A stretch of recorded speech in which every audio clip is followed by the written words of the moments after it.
आज से 12 साल पहले इसी दिन साल 2014 में पीएम मोदी ने प्रधानमंत्री पद के लिए पहली बार शपथ ली थी।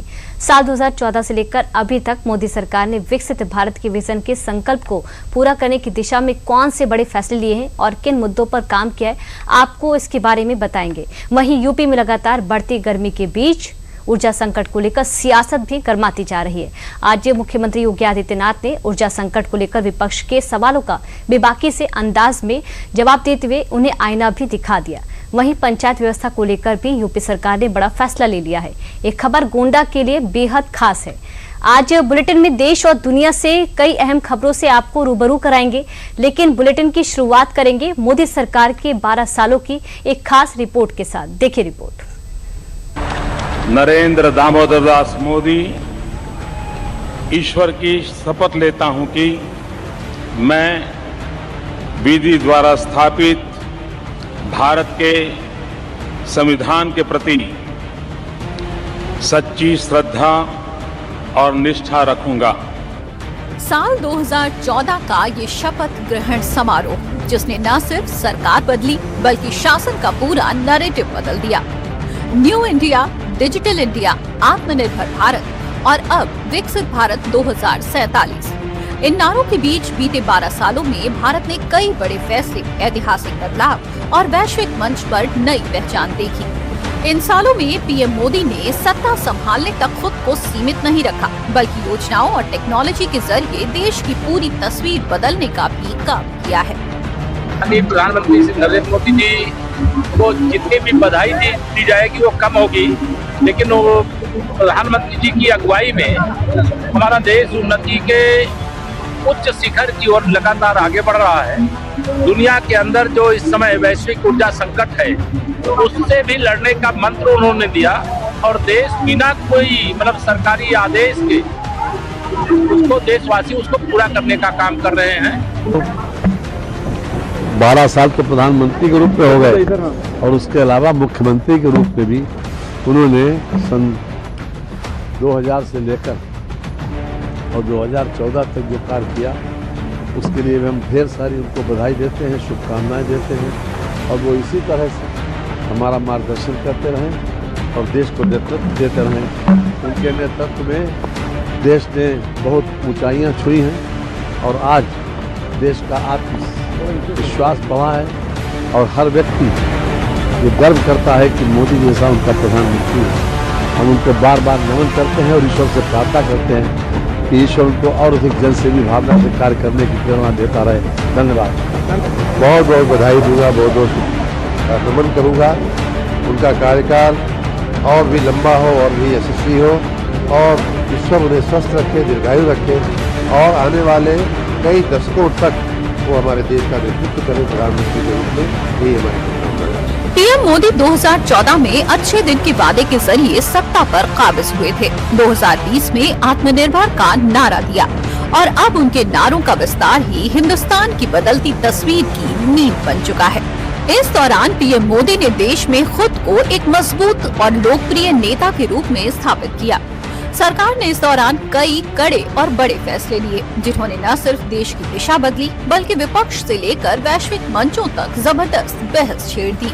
मोदी जी के प्रधानमंत्री के रूप में 12 साल आज देश जो है दुनिया में सबसे ताकतवर देशों के शुमार में आज भारत का नाम लिया जा रहा है। भारत के लोकप्रिय प्रधानमंत्री, दुनिया के सबसे लोकप्रिय नेता के रूप में आज नरेंद्र मोदी जी की पहचान हो रही है। आज भारत का मान, सम्मान और स्वाभिमान पूरे दुनिया में बढ़ाने का काम आज मोदी जी। किसी समाज में, किसी प्रदेश में विकास तब होते हैं जब वहाँ शांति सुरक्षा है। कभी बाहरी इन्वेस्टर का है, कांग्रेस में क्यों नहीं आता था?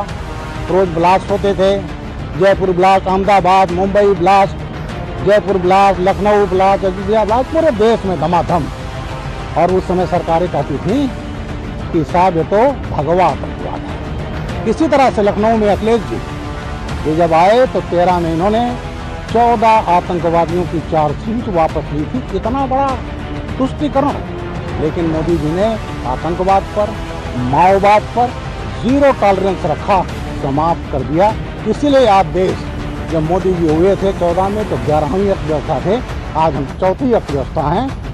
मोदी सरकार की सबसे बड़ी पहचान उन योजनाओं को माना जाता है जिन्होंने सीधे आम लोगों की जिंदगी पर असर डाला है। गांव की रसोई से लेकर शहर के अस्पतालों तक और बैंक खाते से लेकर डिजिटल भुगतान तक इन योजनाओं ने लास्ट माइल डिलीवरी और डायरेक्ट बेनिफिट ट्रांसफर को न सिर्फ मजबूत किया बल्कि बिचौलियों का काम भी खत्म कर दिया। तो इन 12 सालों में मोदी सरकार की कौन सी योजनाएं सबसे कारगर साबित हुई, ये आपको विस्तार से समझाते हैं। 2014 में शुरू हुई ये योजना देश की सबसे खास फाइनेंशियल योजनाओं में से एक है। इस योजना के जरिए करोड़ों लोगों के जीरो बैलेंस बैंक खाते खोले गए। इसका सबसे बड़ा फायदा ये हुआ कि सरकारी योजनाओं का पैसा सीधे लोगों के खातों में पहुंचने लगा। कोरोना काल में महिलाओं और गरीब परिवारों तक आर्थिक मदद पहुंचाने में इस योजना ने अहम भूमिका निभाई। प्रधानमंत्री उज्ज्वला योजना ने ग्रामीण महिलाओं की जिंदगी बदलने का काम किया। पहले महिलाएं लकड़ी और उपलों के धुएं में खाना बनाती थी, लेकिन इस योजना के तहत मुफ्त गैस कनेक्शन दिए गए। इससे महिलाओं की सेहत में सुधार हुआ और घरों में स्वच्छता भी बढ़ी। ये योजना महिला सशक्तिकरण की बड़ी मिसाल बन गई है। ये योजना दुनिया की सबसे बड़ी हेल्थ इंश्योरेंस स्कीम में शामिल है। इसके जरिए गरीब परिवारों को सालाना 5 लाख रुपए तक का मुफ्त इलाज मिलता है। इसने लाखों परिवारों को इलाज के भारी खर्च और कर्ज से बचाने का काम किया। कैंसर, हार्ट और बड़ी सर्जरी जैसे मामलों में ये गरीबों के लिए बड़ी राहत बनी। ये मिशन सिर्फ सफाई अभियान नहीं बल्कि सामाजिक बदलाव का आंदोलन बना। देश भर में करोड़ों शौचालय बनाए गए, महिलाओं की सुरक्षा और सम्मान बढ़ा, खुले में शौच की समस्या में बड़ी कमी आई। इसके तहत करोड़ों ग्रामीण घरों तक नल से पानी पहुंचाया गया। इससे महिलाओं की मेहनत कम हुई, दूषित पानी से होने वाली बीमारियों में कमी आई। इसके जरिए छोटे व्यापारियों और युवाओं को बिना गारंटी लोन दिए गए। चाय की दुकान, बुटीक, मोबाइल रिपेयरिंग और छोटे व्यवसायों को बड़ा सहारा मिला। इस योजना ने युवाओं को नौकरी ढूंढने वाले से नौकरी देने वाला बनाने में मदद की। इसने देश में एंटरप्रेन्योरशिप को नई पहचान दी। सरकार ने टैक्स छूट, आसान रजिस्ट्रेशन और फंडिंग सपोर्ट जैसे कदम उठाए। इसकी मदद से आज भारत दुनिया का तीसरा सबसे बड़ा स्टार्टअप इकोसिस्टम बन चुका है। प्रधानमंत्री आवास योजना की मदद से करोड़ों गरीब परिवारों को पक्के घर मिले। कई घर महिलाओं के नाम पर दिए गए, जिससे उन्हें सामाजिक सम्मान मिला। डिजिटल इंडिया ने सरकारी सेवाओं और भुगतान व्यवस्था में बड़ा बदलाव किया। यूपीआई ने भारत को डिजिटल भुगतान के मामले में दुनिया के अग्रणी देशों में शामिल कर दिया है। आज छोटे दुकानदार से लेकर बड़े मॉल तक क्यूआर कोड के जरिए भुगतान ले रहे हैं। डिजी लॉकर और दूसरी ऑनलाइन सेवाओं ने भी सरकारी कामकाज को आसान, तेज और पारदर्शी बनाने में अहम भूमिका निभाई है। इसके जरिए किसानों के खातों में हर साल 6,000 रुपए सीधे भेजे जाते हैं। इससे छोटे किसानों को आर्थिक मदद मिलती है। मेक इन इंडिया और PLI स्कीम के जरिए भारत में मैन्युफैक्चरिंग सेक्टर को बढ़ावा मिला है। मोबाइल, इलेक्ट्रॉनिक्स और फार्मा सेक्टर में बड़े निवेश आए और रोजगार के अवसर बढ़े हैं। भारत अब दुनिया का बड़ा मोबाइल मैन्युफैक्चरर देश बन चुका है।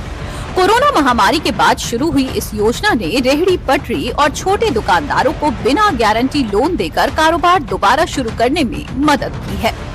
मोदी सरकार ने न सिर्फ ऐतिहासिक योजनाएं लॉन्च की बल्कि ऐसे ऐतिहासिक फैसले भी लिए जिसने देश से लेकर वैश्विक पटल पर भारत को न सिर्फ मजबूती दी बल्कि भारत को ग्लोबल लीडर के तौर पर स्थापित किया। जो काम कभी असंभव लगते थे, मोदी सरकार ने अपने पहले कार्यकाल से लेकर अभी तीसरे तक उनको संभव करके दिखाया है। आर्टिकल 370 का खात्मा, जम्मू कश्मीर से धारा 370 हटाई गई, महिलाओं को 33% आरक्षण, नारी शक्ति अधिनियम पास, नोटबंदी का फैसला, 500,000 रुपए के पुराने नोट बंद किए गए, GST, टैक्स सिस्टम में ऐतिहासिक सुधार, 3 तलाक से मुक्ति, एक बार में 3 तलाक गैर कानूनी घोषित किया गया, अग्निपथ योजना, सेना में अग्निवीर भर्ती मॉडल लाया गया, भव्य राम मंदिर निर्माण, नागरिक संशोधन कानून यानी CAA, digital India, surgical air strike यानी आतंकवाद पर कड़ा प्रहार किया गया, सवर्णों को आर्थिक आधार पर 10% आरक्षण दिया गया, नई शिक्षा नीति और नए कानून बनाए गए।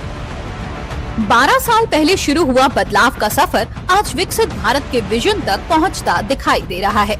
पीएम मोदी के नेतृत्व में भारत अब विकास को गति देने के साथ साथ बड़े नीतिगत फैसलों पर लगातार फोकस कर रहा है। मिडिल ईस्ट में गहराते वैश्विक संकट में भी भारत ने अपने हितों को सबसे पहले सहेजा, जो बताता है कि भारत बदल रहा है।